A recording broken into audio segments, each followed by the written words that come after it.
Donc étudions les variations d'une fonction g. Une fonction g définie sur l'intervalle -3, 5. Donc là, je ne connais pas son expression.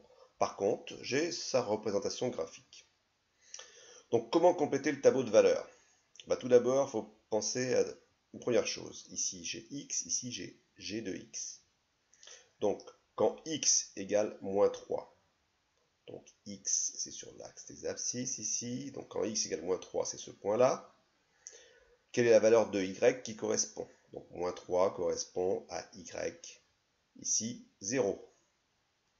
Donc ici, je mets 0. Je reprends avec un autre point, le deuxième point.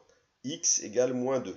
Donc x c'est -2, le point sur la courbe c'est celui-ci.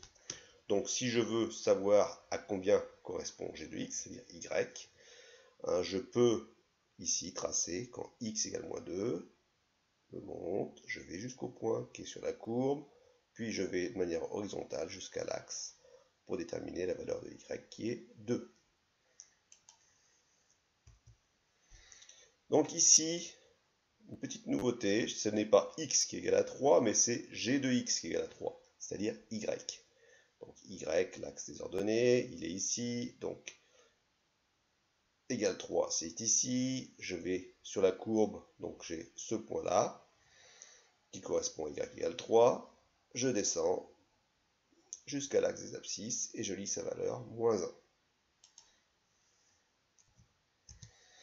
Quand x égale 0, x égale 0 ici, je vais sur la courbe, j'ai bien y égale 2.